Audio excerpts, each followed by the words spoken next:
this was how their spend looked over the year. This is a slightly adjusted screenshot from Taboola.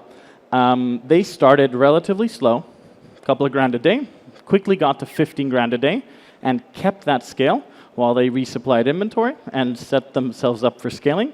And then in May, they got to about 50K, scaled down slightly to 40, and left the spend there for the rest of the year.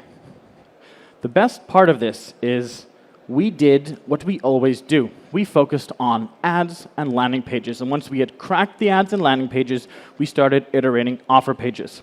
We tested bundles, tested pricing, different product page formats, different bundle prices, different value ads. In total, last year, we tested 87 landing pages, 27 offer pages, and 11,972 ads. Now, this year, we're going to test a lot less ads. We're going to test a lot more landing pages and a lot more offer pages. At the beginning of any funnel, of any test, you need to throw stuff at the wall. Those numbers are copy-pasted out of the dashboard of Taboola for last year. It's a ton of ads. If anybody knows Taboola, it's not a platform where you upload 600 ads at once. This is a ton of testing. On the landing page level, we have had tests that had 400 landing pages. In this case, we didn't need to test landing pages. It was working. We just had to keep ad fatigue from setting in.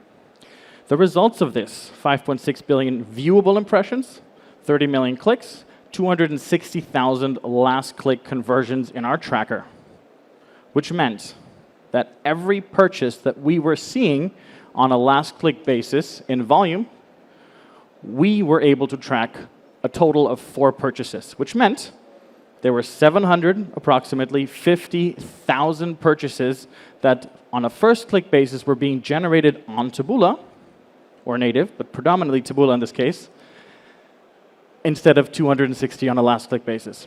This means the spillover effect was the real reason this brand hit 9 figures in revenue.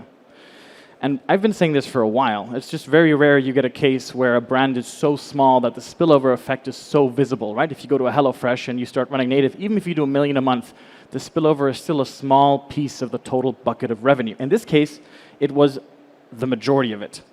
They did 28 million with email marketing, something like 20-something million with retargeting in revenue. They had a ton of organic sales and a ton of paid search on top of it, shopping and whatnot.